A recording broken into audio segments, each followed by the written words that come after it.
1절에서 7절을 가지고 뭐에 대해서 이야기를 나눴죠?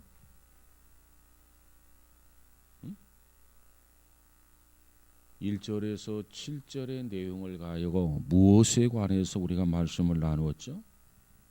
반석에서 솟는 샘물에 대해서 우리가 함께 은혜를 나누었어요.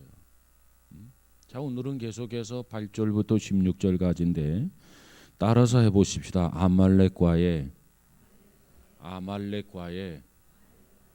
영적 전쟁. 아말렉과의 전쟁에 대해서 오늘과 다음 시간에 걸쳐서 말씀을 드리도록 하겠습니다. 자, 오늘 본문의 내용을 보면 말 그대로 아말렉과의 전쟁을 다루고 있는 것이 오늘 본문의 내용입니다. 이스라엘 백성들이 출애굽을 하게 되죠. 그리고 광야에 들어가게 되는데 이 광야 생활을 한마디로 묘사한다면 이스라엘 민족의 광야 생활을 무엇으로 표현할 수 있느냐? 한마디로 표현한다고 한다면 따라서 하십시다. 지속적인 시험이다. 지속적인 시험의 연속이다. 이렇게 말씀드릴 수 있습니다.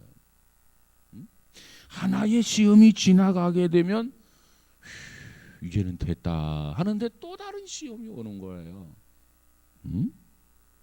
하나의 시험을 비껴가게 되면 야 이제는 됐다 하는데 또 다른 시험이 그들에게 찾아오고 있단 말이에요.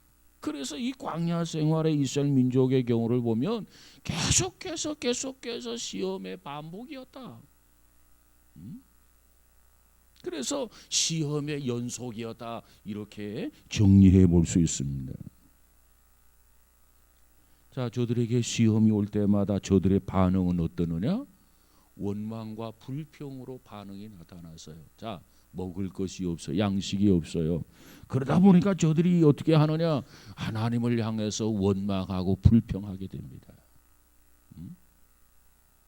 또 저들에게 마실 물이 없으니까 저들이 또 어떻게 하느냐? 하나님을 향해서 원망과 하나님을 향해서 불평하게 됩니다. 이렇게 계속해서 시험이 저들에게 찾아오게 되고 그래서 그 시험을 접할 때마다 저들의 반응은 한결같이 어떤 반응으로 나타나냐면 하나님을 향해서 원망하고 하나님을 향해서 계속해서 불평하는 그 연속이었다 하는 거죠. 어떤 시험이 오더라도 원망하고 불평하고 또 다른 시험이 오면 또 원망하고 불평하고 또 다른 시험이 오면 원망하고 불평하고 이렇게 원망과 불평의 연속이었더라는 겁니다. 자, 그런데 오늘 본문에 보면 이제 이 백성들에게 또 다른 종류의 시험을 받게 됩니다. 또 다른 종류의 시험이라는 게 뭐예요? 그 내용이 뭡니까? 아말렉과 전쟁이라는 시험이에요. 이처럼 아말렉과 전쟁이라고 하는 시험이 저들에게 닥치게 되는데 자, 오늘 본문에 보니까 참 특이한 점이 하나 있다는 거예요. 이처럼 계속해서 또 다른 시험을 닥쳤는데 여기에는 뭐가 없어? 뭐가 없어? 지금까지 설명했잖아요. 뭘 들어서? 계속 시험이 오면 원망과 반응으로 불평으로 반응을 했고 또 다른 시험이 오면 원망과 불평으로 반응을 했고 계속해서 시험의 연속이다가 보니까 원망의 불평의 연속이었더라. 그런데 오늘 본문에 보니까 또 다른 시험이 오는데 그 시험이라는 게 뭐냐면 내용이 뭐라고요? 블레셋과의 전쟁이란 말이에요.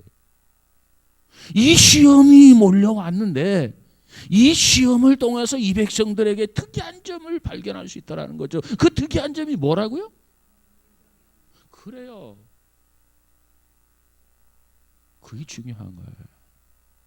오늘 본문에 와서는 비로소 이 백성들이 지금까지의 과정을 보면은 이 시험 앞에서도 원망과 불평을 하게 될 터인데 오늘 본문에 보면은 원망이 없었고 불평이 없었더라고 말이에요. 어떻게 된 것일까요? 그들에게 하나하나의 사건이 있을 때마다, 그들에게 하나하나의 시험이 있을 때마다 마치 규칙적인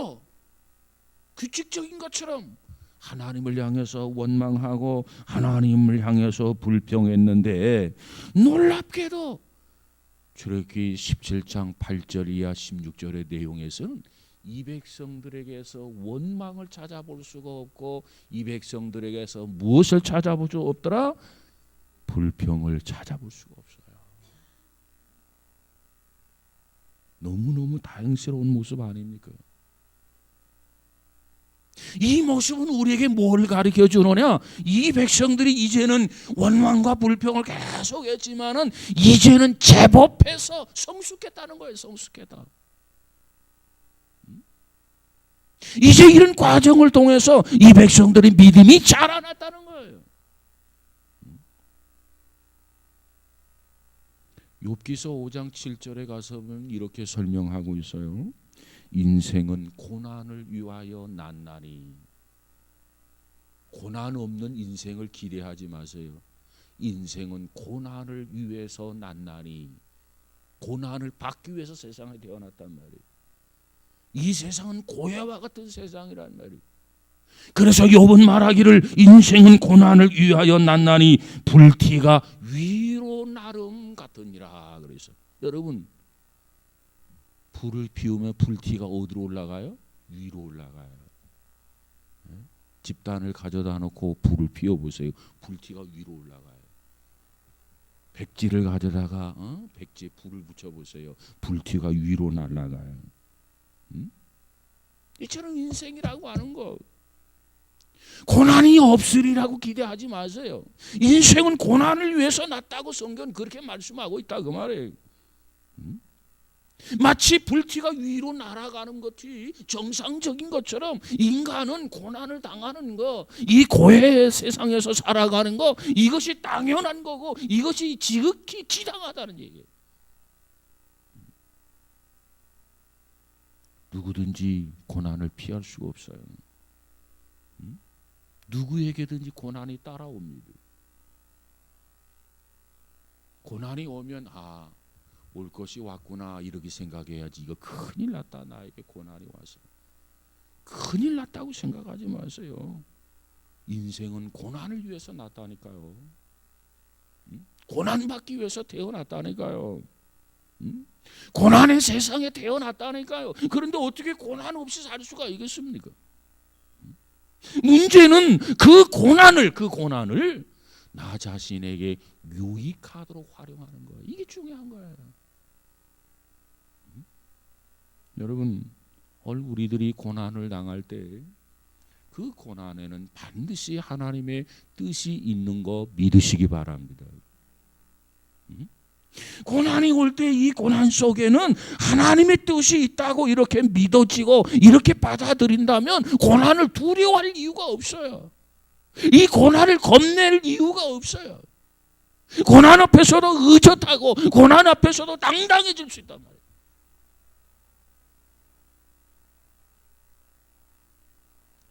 오늘 이 백성들이 고난이 오고 원망하고 불평하고, 또 시험이 오고 원망하고 불평하고, 또 다른 시험이 오고 원망하고 불평하고, 계속 그러는 줄만 알았는데 이 백성들이 고난을 통해서 성숙해지는 모습을 출애굽기 17장 오늘 본문 8절 이하에서 볼 수 있는 거 아닙니까?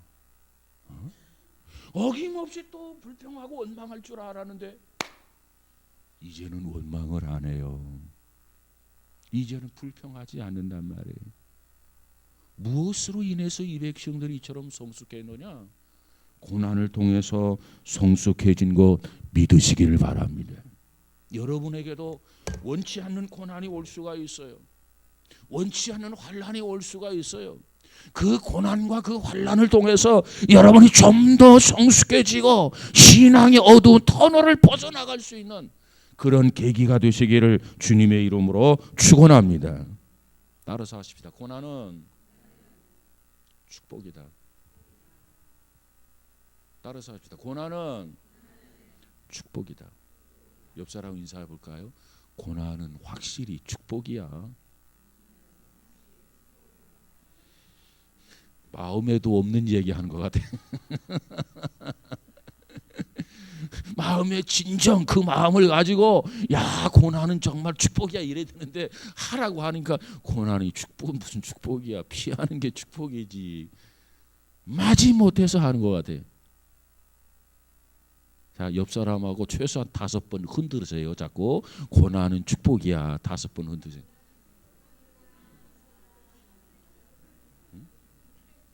어떻게 해야 고난이 축복인가? 그 고난을 통해서 내가 성숙해지는 거예요. 고난을 통해서 내가 달라지는 거예요. 달라지는 게 없으면 고난은 축복이 아니지. 뭔가 달라지고 뭔가 새로워지고 뭔가 성숙해지는 나의 모습을 가질 때 그 고난은 우리에게 정말 없어서는 안 되는 축복이란 말이에요. 축복. 여러분 그런 자세로 살아간다면 뭐가 걱정이겠어요? 응? 사실 이 고난 환영하는 사람 없지요. 사실 이 고난 기뻐할 사람 없지요. 환영하는 사람도 없고 기뻐하는 사람도 없지만은 이 고난이 우리를 반드시 유익하게 하신다는 거 이것만은 틀림이 없어요. 그걸 한다면 고난 속에서도 정말 기뻐할 수 있어. 그리고 바울처럼 항상 기뻐해라. 아니 고난을 위해서 태어났고 이 고난의 이 고해 속에 태어났는데 우리가 어떻게 항상 기뻐할 수 있겠는가? 이 고난이 나에게 어떤 유익을 가져다 주는지 이 고난이 나에게 어떤 축복의 요소가 되는지 그걸 안다면 고난 속에서도 기뻐할 수 있는 거야. 그래서 바울은 항상 기뻐하라고 한 거예요. 여러분 오늘 이스라엘 백성들이 한 단계 더 높은 차원으로 그들이 성숙해져 가는데 그들을 그처럼 성숙하게 만들었던 요인이 뭐냐? 육체적인 싸움이 아니라 영적 싸움이었다고 하는 거예요. 그래서 오늘 이 영적 싸움의 몇 가지 면모를 본문을 통해서 한번 생각해 보려고 합니다. 첫 번째로 영적 전쟁에는 반드시 대상이 있다라고 하는 걸 알아요. 대상. 영적 싸움의 대상, 영적 전쟁에 있어야 대상이 있는데 그 대상이 누구냐? 자 오늘 본문에 보니까 이스라엘 백성들이 전쟁을 하게 되는데 누구를 대상으로 해서 이 전쟁을 치르게 되죠? 아말렉 족속과의 싸움입니다. 아말렉 족속과의 싸움. 자 이스라엘은 우리가 잘 알아요. 아말렉 족속과의 싸움인데 이스라엘은 잘 알고 있는데 이 아말렉 족속이라고 하는 이 족속을 우리가 알고 있느냐 그 말이에요. 여러분 이 아말렉 족속과의 싸움, 이 아말렉 족속이 도대체 누구냐? 이 아말렉 여러분 들어보셨어요? 들어보셨어요? 대답도 없어. 어떻게? 아말렉이라고 하는 말 들어보셨냐고요? 들어봤다는 거야? 안 들어봤다는 거야?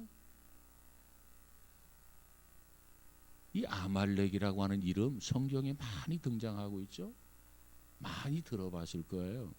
이 아말렉이라고 하는 이름은 부족의 이름이기도 하고 족장의 이름이기도 한 것이 아말렉입니다.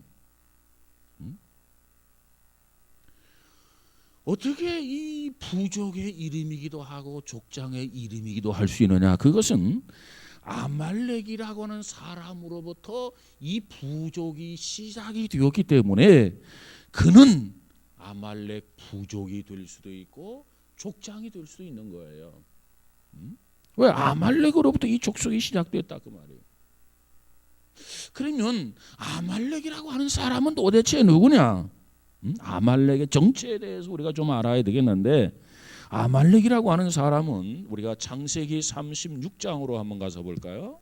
창세기 36장 아말렉의 그 뿌리를 한번 우리가 살펴보도록 하십니다. 이스라엘 백성들과의 전쟁을 치르게 되는 싸움의 대상 아말렉인데 36장 12절을 한번 가서 보십시다. 12절. 자, 찾았습니까? 네, 찾았으면 우리 함께 읽어볼까요? 12절 시작. 에서의 아들 엘리바스의 첩 딥나는 아말렉을 엘리바스에게 낳았으니 이름은 에서의 아내 아다의 자손이며 그랬어요. 자, 여기 보니까 아말렉의 정체를 우리가 알 수 있어. 아말렉이 누구냐? 에서의 아들 엘리바스의 첩 딥나는. 에서가 누군지 알죠? 에서와 야곱이 있는데 그 에서의 아들 엘리바스가 있단 말이에요. 그 아들의 첩이 있는데 첩의 이름이 누구예요? 딥나예요. 딥나. 그 딥나가 누구를 낳았다고요?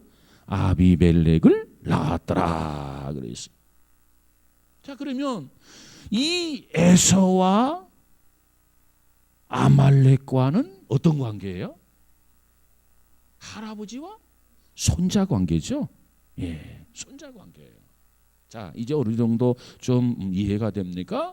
36절 그 다음 16절에 가서 보세요. 36장 16절 시작.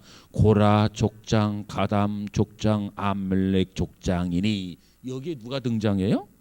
아말렉 족장이 등장합니다. 그러니까 아말렉은 에서의 손자로서 아말렉 부족, 아말렉 족장의 이름이 누구라고요? 아말렉이다 거죠.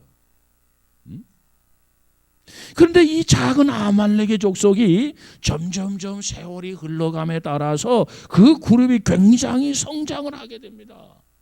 그래서 그 부족 조상이 되는 거죠, 아말렉이.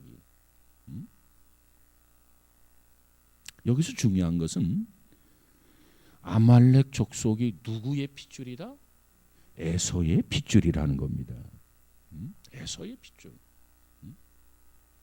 여기서 에서의 핏줄이라고 하는 현저한 증거 중에 하나는 혈통적으로 에서의 핏줄이라는 거예요. 혈통적으로. 혈통을 우리가 무시할 수 없죠.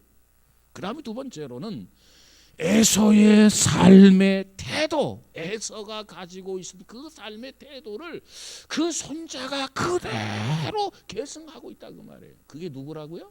아말렉. 그러면 에서가 가지고 있는 삶의 태도를 계승하고 있다? 그렇다고 한다면 그들 나름대로 그 핏줄, 그 혈통, 그 나름대로 태도 하나의 영성을 형성하고 있는데 아말렉이 가지고 있는 영성이 뭐냐 그거 특색 있는 영성이 있어요. 그걸 한번 보려면은 자 25장 신명기 25장으로 넘어가서 보십시다. 신명기 25장 17절 18절을 한번 보십시다. 아말렉 하면 그들이 가지고 있는 영성이 있다 그 말이에요. 영성, 삶의 태도. 우리가 그걸 기억하면서 보면 좋겠어요. 자, 17절과 18절 봅니다. 17절 시작.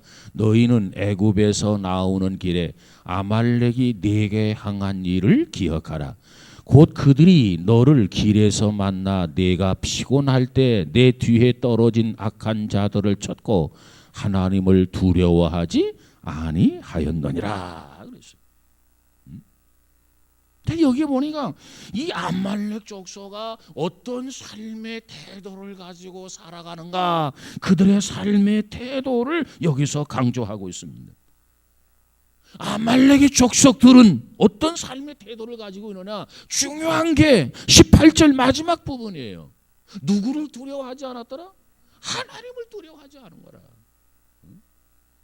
이것이 에서의 후손 아말렉 족속들이 가지고 있는 삶의 태도요, 그들이 지니고 있는 영성이라고 말해요. 하나님을 두려워하지 않아요. 바로 이것이 누구의 태도였냐면 바로 에서의 태도 아니었습니까? 만약에 에서가 정말 하나님을 경외하는, 하나님을 두려워하는 마음을 가졌더라고 한다면 결코 에서는 장자권을 동생 야곱에게 굶어 죽었으면 죽었지 팔지 않았을 거예요. 근데 하나님을 두려워하지 않았어요. 여러분, 여기서 장자권을 팥죽 한 그릇에 팔았다? 그 뭐 별것도 아닌데 여러분 그렇게 생각할 수도 있을 거예요. 여러분, 이 장자권을 가지고 이 팥죽 한 그릇에 판 것이 이것이 정말 별것이 아닙니까? 아니요. 이건 엄청난 겁니다. 엄청난 거. 뭐가 그처럼 엄청나냐? 여러분, 장자로서 누릴 수 있는 특권을 포기했다 그 말이에요. 특권을. 그러면 장자로서 누릴 수 있는 특권이 뭐길래 그것을 포기했다는 거냐? 여러분, 장자로서 누릴 수 있는 특권이 뭡니까? 그 장자의 핏줄을 통해서 누가 이 땅에 오게 되죠? 예수 그리스도가 오세요. 메시아가 오신다 그 말이에요. 메시아가. 그런가 이 장자권을 받았다는 얘기는 메시아에 대한 약속을 등한히 여겼고 하나님의 말씀을 등한히 여겼고 가볍게 여기고 하나님을 두려워하지 아니하고 그렇기 때문에 에서는 팥죽 한 그릇에 그저 동생에게 장자권을 팔아먹은 거예요. 우습게 여겼다 그 말이에요. 메시아의 약속, 하나님의 약속을 천시 여겼단 말이에요. 천시. 천하게 여겼다 그 말이에요. 하나님을 두려워하면 이렇게 행동할 수 있겠습니까? 하나님을 경외한다면 어찌 이런 행동을 취할 수 있겠습니까? 이것이 에서의 삶의 태도였는데 이 태도를 그의 후손인 아말렉이 가지고 있는 영성이더라는 거예요.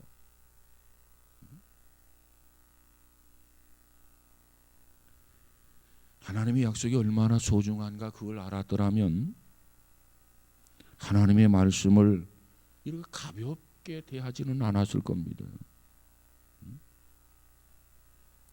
근데 하나님을 가볍게 여긴 거예요. 우습게 여긴 거예요. 두려워하지 않은 거예요. 경외하지 않은 거예요. 그렇기 때문에 이 엄청난 일을 저지른 것이 아니겠습니까?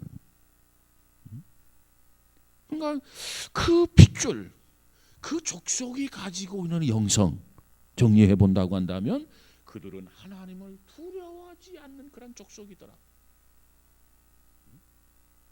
이게 소극적으로 말하면 그렇고 적극적으로 말하면 그들은 에서 때부터 하나님을 대적하는 그런 혈통을 가지고 있었던 거야. 영성을 가지고 있었던 거예요. 그래서 성경에 보면 계속해서 이 아말렉 족속은요 하나님의 사람들 이 백성들을 얼마나 괴롭히고 얼마나 고통을 주는지 몰라요. 왜? 에서 때부터 혈통적으로 그들이 가지고 있는 영성이 그거라고 말해요. 하나님을 두려워하지 않아, 무서워하지 않아. 그렇기 때문에 하나님의 백성들을 항상 괴롭게 하고 항상 고통을 주고 항상 핍박을 하고 마음 아프게 했던 것이 아말렉이에요. 아말렉.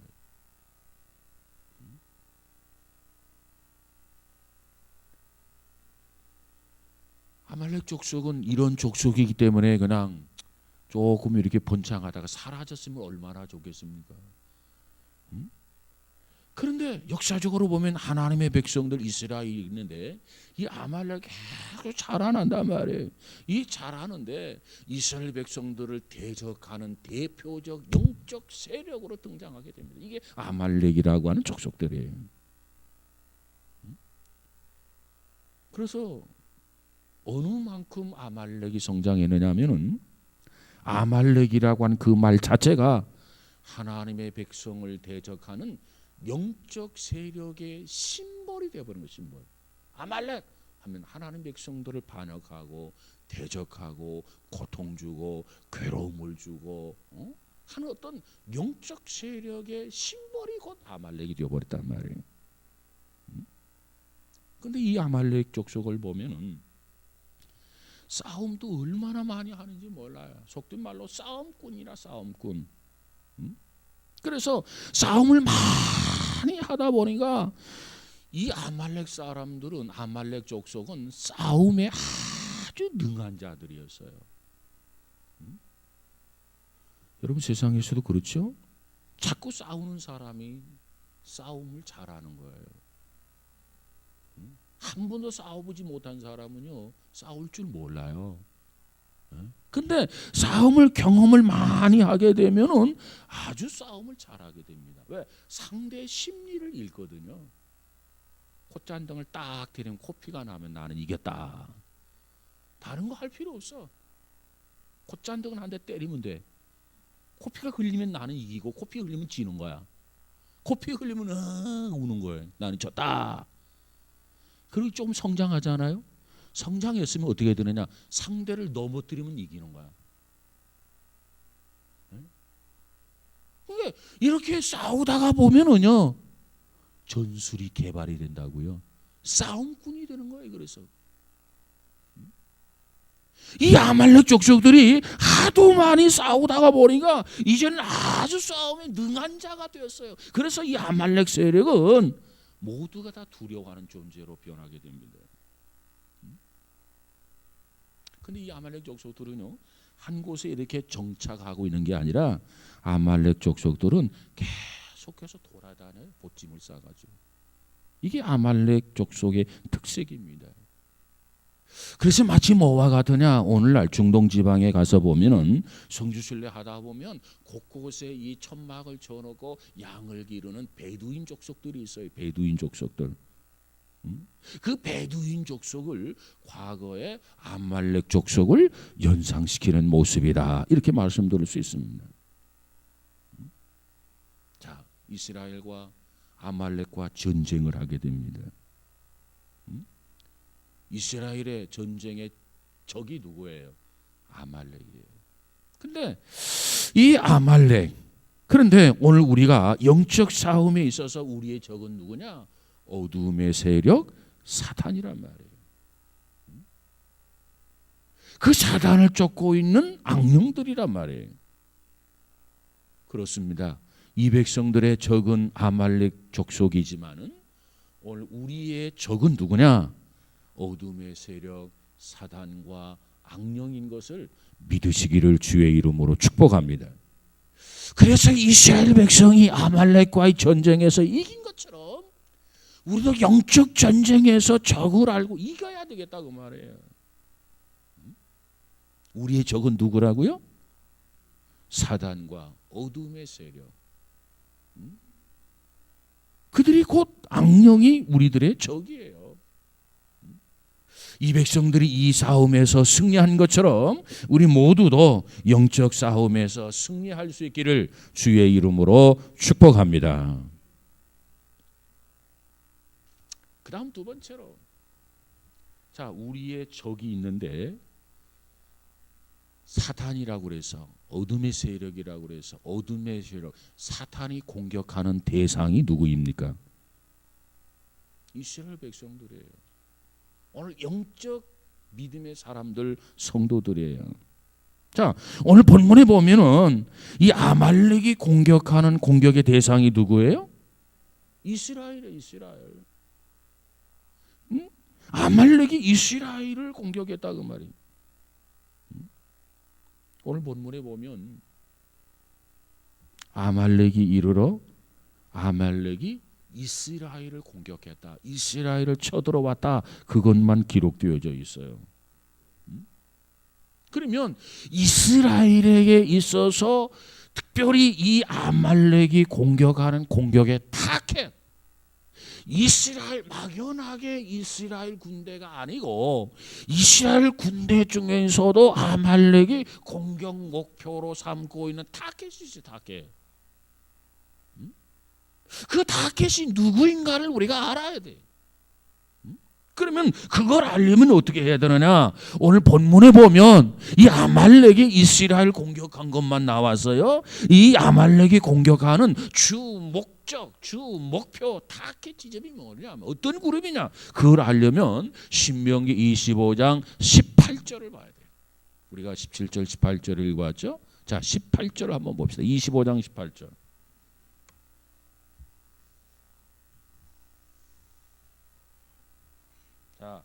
찾으셨으면 함께 읽어보도록 합니다. 18절 시작. 곧 그들이 너를 길에서 만나 네가 피곤할 때 내 뒤에 떨어진 악한 자들을 쳤고 하나님을 두려워 아니하였느니라 그랬어요. 참고적으로 17절을 한번 읽어볼까요? 17절 시작. 너희는 애굽에서 나오는 길에 아말렉이 네게 행한 일을 기억하라 그랬어요. 자, 여기 보니까 아말렉이 이스라엘의 누구를 공격했다고요?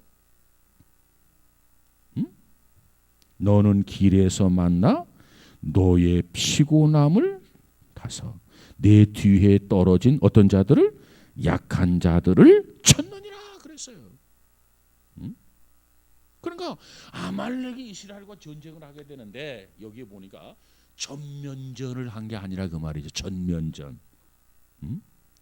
이스라엘 백성들이 열을 지어 가지고 걸어갑니다. 군대 가 보면은 소대, 중대, 대대 이동, 작전 지역으로 이동할 때가 있는데 이동할 때 보면은 병력을 도로의 양쪽으로 이렇게 열을 지어서 가죠. 줄을 지어서. 여러분 뭐 전쟁 영화 같은 거 보면은 도로가 있고 양편으로 두 줄로 해서 쭉 줄 지어 가지고 총을 들고 완전 무장을 하고 걸어가는 것을 볼 수 있을 거예요.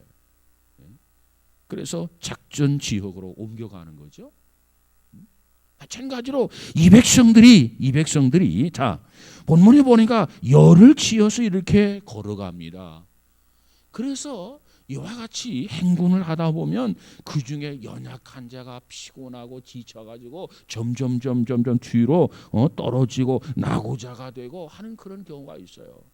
그러면 아말렉은 어떻게 공략하느냐면 그와 같이 뒤에 처져 있는 마치 패잔병처럼 그저 허느적 하면서 쫓아가고 있는 그와 같은 사람들을 하나하나 쳐서 공격을 했단 말이에요. 그러니까 이 아말렉이 공격한 것은 전면전을 한 게 아니라 처진 사람들 하나하나 공략을 해서 그들을 쓰러뜨렸다 그 말. 이것이 누구의 계략이냐? 이것이 아말렉의 계략입니다. 그러면 왜 그들이 처지죠? 왜 그들이 처져요? 피곤하기 때문에. 전쟁을 하다 보면 지치기 때문에. 평상시에 군기가 바짝 들어있을 때는 뭐 철모도 정확히 쓰고 복장도 뭐 정확히 하고 총도 제대로 메고 다니고 이렇게 해서 군기가 바짝 있는 것 같지만 전쟁을 치르다 보면 피곤하고 지치고 힘들고 그러면 철모가 돌아가고 옷이 복장이 개판이고 어떤 사람은 총도 잊어버리고 오고 뭐 이렇게 된다 그 말이에요. 바로 그와 같은 사람이 누구의 타겟대가 되느냐, 누구의 공격 목표가 되느냐, 아말렉의 공격의 목표가 된다 그 말이에요. 아말렉은 그와 같은 사람 하나 가져다가 전부 다 죽인다는 거죠. 이것이 아말렉의 전쟁이에요. 그렇다면 오늘 우리가 영적 전쟁을 해야 되는데 이 악한 마귀, 어둠의 권세 사단은 영적 공격의 또 다른 면을 우리에게 가르쳐주고 있는데 이 사탄은 누구를 공략하느냐? 누구를 공격하느냐? 어떤 사람을 공격해요? 약한 자. 성경에 보니까 악한 마귀는 우는 사자처럼 산길차를 두루 찾아다닌다고 그랬어요. 굶주린 사자가 되어가지고 어디 먹이가 없나 눈이 뒤집혀가지고 먹이를 찾고 다니는데 지쳤고 피곤해 있고 이런 사람이면 야 저기 먹이 하나 발견했다. 그래서 사탄이 그 먹이를 취하게 된다는 거죠. 이것이 사탄의 전략입니다. 그러니까 사탄은 누구를 공격하느냐? 처져 있는 사람. 사탄은 누구를 공격하느냐? 지쳐 있는 사람. 사탄은 누구를 공격하느냐? 마지못해서 따라가고 있는 사람. 바로 이런 사람이 사탄의 공격의 대상이라는 거죠. 그렇다면 오늘 이 말씀을 좀 더 적용해 본다면 어떤 사람이 사탄의 공격의 대상이 될까? 그저 드문드문 교회 한번 참석하는 사람. 교회 참석했다가도 저 뒷자리에 앉았거나 양쪽 창문 곁에 앉는 사람. 아마 이런 사람들. 그리고 그 자리에 앉아서도 끄뻑끄뻑 졸고 있는 사람. 그런 사람을 발견하면 사탄은 눈이 번쩍 뜨게 될 것입니다. 왜?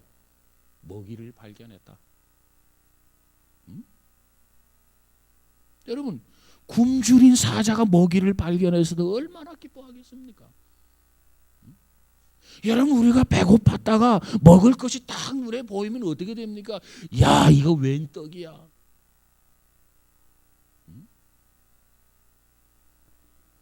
여러분, 이건 성경에 보면 한 예를 들어서 한번 살펴보면 이래요. 우리가 잘 아는 베드로라고 하는 사람이 있어요. 베드로. 예수님이 12제자 중에 베드로가 있는데 이 베드로가 시험 들 때를 한번 연상해 보세요. 베드로가 어떤 때 시험에 들었습니까? 마가복음 14장 54절에 가서 보니까 베드로가 예수를 멀찍이 쫓아 대제사장의 집들 안까지 들어가서 하석들과 함께 앉아 불을 쬐니라 그랬어요. 베드로가 예수님을 멀찍이 따라가서, 베드로가 누구예요? 예수님의 제자 아닙니까? 수제자라고 큰 소리 빵빵 치는 사람 아닙니까? 그러면 예수님과 달랑붙어 있어야지. 그런데 멀찍이 따라가가지고 눈치를 살피다가 결국에는 예수님을 3번씩이나 부인하는 어처구니 없는 일을 저지르잖아요. 사탄은 어떤 사람을 공격하느냐? 제대로 신앙생활하지 않은 사람, 물에 물 탄 듯 술에 술 탄 사람을 사단은 공략의 목표로 삼고 공격하는 것 믿으시기를 바랍니다. 오늘 주일이다. 교회 나가야 된다. 예배를 드려야 된다. 예배를 통해서 은혜를 받아야 된다. 예배를 통해서 하나님 말씀대로 살아야 한다. 이렇게 다짐을 하고 이렇게 결심하고 이렇게 준비한 사람들은 뒷자리에 안 앉는다는 거죠. 사이드에 앉지 않는다는 거죠. 그렇게 마음의 다짐을 가지고 그런 마음의 결심을 가지고 주일날 교회에 나온다면 앞자리에 앉지 않을 수가 없어요.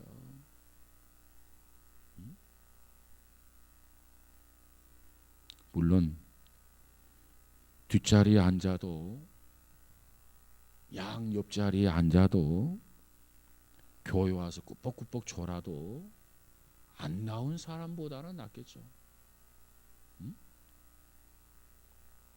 그러나 우리가 정말 예수 그리스도의 제자라고 한다면,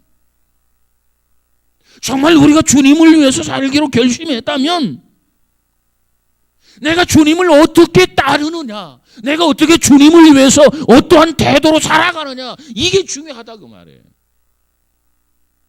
적당히 살아가는 게 아니고, 적당히 예수 믿는 게 아니고,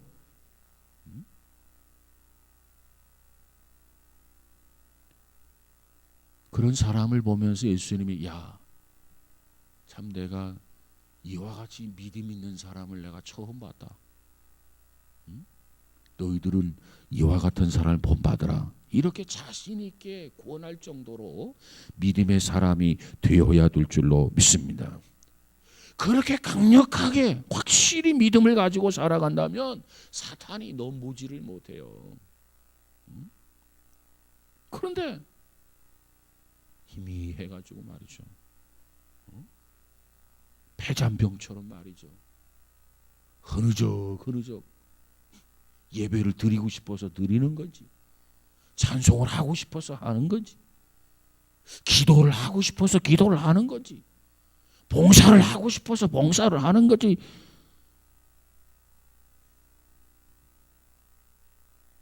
그런 모습으로 살아간다면 사탄의 먹이 사슬의 주인공이 될 수밖에 없다는 거예요. 에베소 6장에 가서 보니까 영적 전쟁을 묘사할 때 뭐라고 말합니까? 우리의 싸움은 무엇과 뭐가 아니요? 혈과 육이 아니요. 어떻게 하라고요? 하늘에 있는 악의 영들과의 싸움이라고 그랬어요. 우리의 싸움은 혈과 육에 대한 것이 아니라 하늘에 있는 악의 영들과 사탄과 어둠의 권세들과의 싸움이라고 말이에요. 이 영적 싸움에 있어서 사도 바울은 에베소서를 통해서 무엇을 강조하고 있습니까? 이 영적 싸움에 있어서 첫 번째로 우리가 갖춰야 할 요소가 있는데, 첫 번째 갖춰야 할 요소가 뭡니까? 뭐예요? 영적 싸움을 싸우는 데 있어서 우리가 갖춰야 할 게 뭐예요?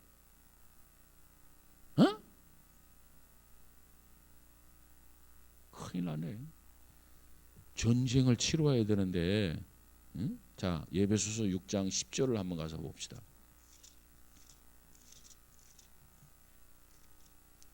에베소서 6장 10절 말씀.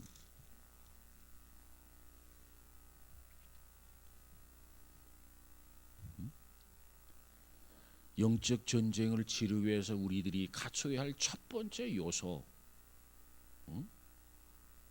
가장 우선적으로 갖춰야 할 요소. 자, 6장 10절 한번 볼까요? 시작. 끝으로 너희가 주 안에서와 그 힘의 능력으로 강건하여지고. 우리가 강건해져야 돼. 그런데 강건해지는데 여기 본문에 보니까 뭐라고 설명하고 있느냐면, 뭐라고 설명하고 있습니까?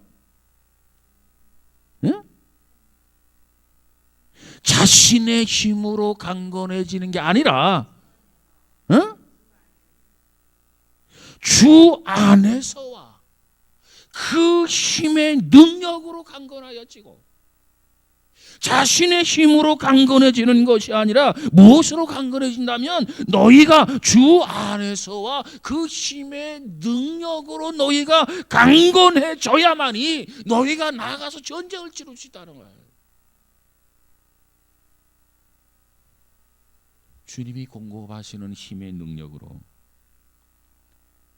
성령께서 공급하시는 성령의 능력으로 우리가 먼저 강건해져야 된다만, 강건해져야 된다.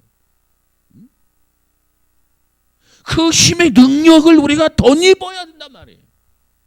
성령의 충만함을 받아야 된다고 말이에요. 그래야 왜? 악령의 틈을 타지 못하는 거예요. 악령이 싸움을 걸 수가 없다고 말이에요. 우리가 이처럼 강건해지면 악령이 와서, 사단이 와서, 어둠의 권세가 와서 싸움을 걸려다가도 꼬리를 내리고 도망가게 된다는 거죠. 이처럼 강건해져야 된다. 자신의 힘이 아니고 주 안에서와 주께서 공급하시는 힘의 능력으로 우리가 강건해져야 된다. 그리고 그 다음에 또 강조하고 있어요. 그 다음에는 이제 무장을 하라는 거죠. 무장, 영적 무장에 대해서 설명하고 있죠. 자, 영적 무장에 대해서 뭐라고 설명을 하고 있습니까? 자, 16절부터 15절부터 잠깐만요. 13절부터 한번 볼까요? 전신갑주 입으라. 13절 시작. 그러므로 하나님의 전신갑주를 취하라. 이는 악한 날에 너희가 능히 대적하고 모든 일을 행한 후에 서기 위함이라. 그런즉 서서 진리로 너희 허리띠를 띠고 악의 의의 호심경을 붙이고 평안의 복음이 준비한 곳으로 신을 신고 모든 것 위에 믿음의 방패를 가지고 이로써 능히 악한 자의 모든 불화살을 소멸하고 구원의 투구와 성령의 검 곧 하나님의 말씀을 가지라. 완전 무장을 하라는 거예요. 자, 오른손에는 뭘 가지고?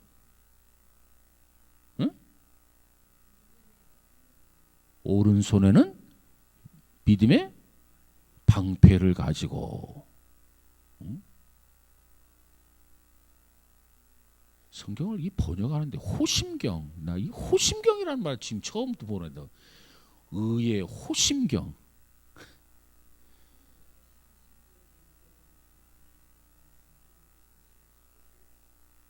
왜 이 헷갈리게 만들어 놓은지.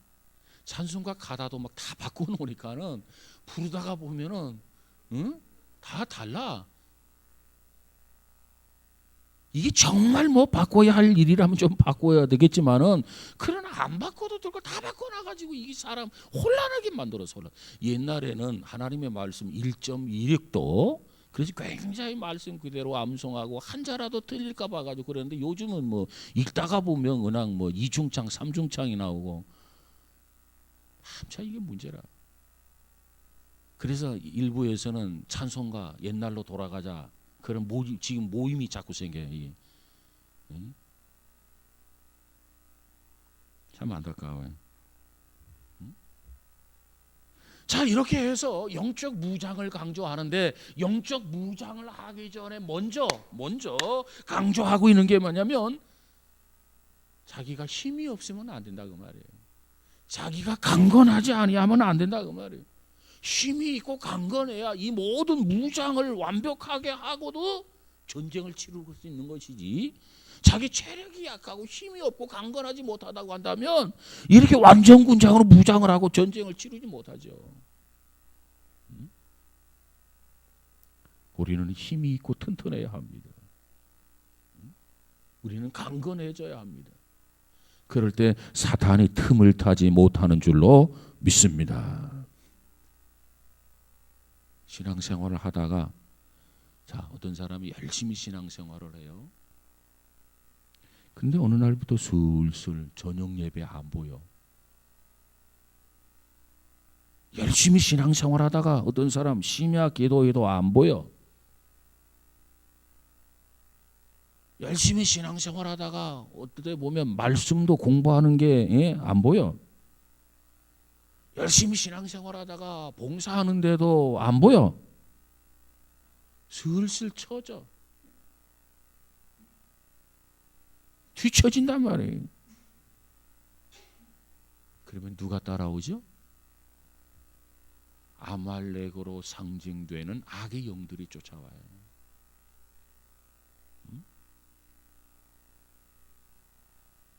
어둠의 세력이 쫓아와요. 그래서 한 사람 한 사람 잡아간단 말이에요. 이것이 바로 아말렉의 전략입니다. 이것이 사탄의 전략이에요. 여러분, 우리는 신앙생활하면서 사탄의 공격의 대상이 되지 않기를 주의 이름으로 축원합니다. 사탄의 공격의 대상이 되지 않으려면은 우리는 무엇보다도 그 힘의 능력으로 강건해져야 돼.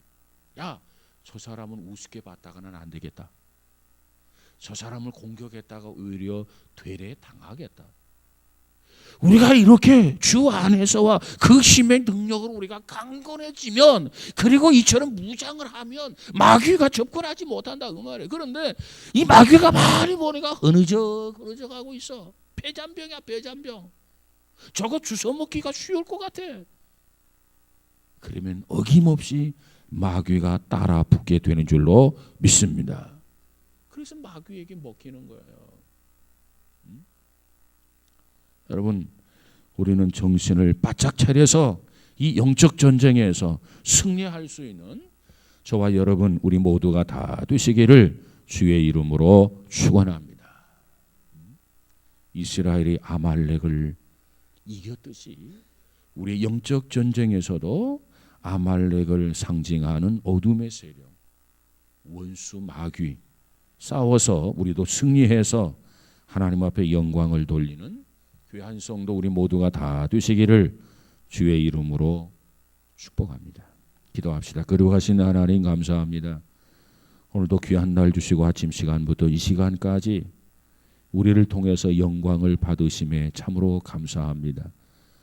정말 이 시대를 바로 알게 하시고 지금은 자다가도 깰 때인 것을 알아서 주 안에서와 그 힘의 능력으로 우리가 강건해지게 하시고, 그래서 악한 마귀와 영적 싸움에서 패배하는 것이 아니라 반드시 승리하고, 이 일로 인해서 실족하는 것이 아니라 하나님께 영광을 돌릴 수 있는 우리 모두가 다 되어지도록 축복하여 주옵소서.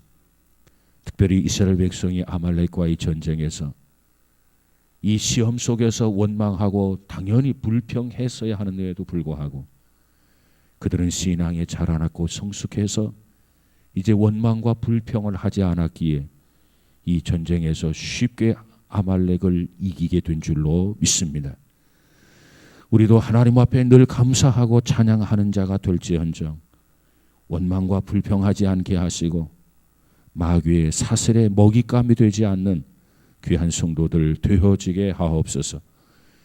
이제 거룩한 성의를 지키고 또 한 주간이 시작됩니다. 세상 속에서도 주의 이름을 드러내며 별과 같이 빛나는 삶을 살아가는 귀한 성도들 되어지게 하옵소서. 모두가 다 주님으로 인해서 강건해지고 주님으로 인해서 승리하고 주님으로 인해서 하나님께 영광을 돌리게 하옵소서. 예수님 이름으로 기도하옵나이다. 아멘. 교회 소식 전해드리겠습니다. 신방 이번 주 수, 목, 금 기억하시기 바랍니다.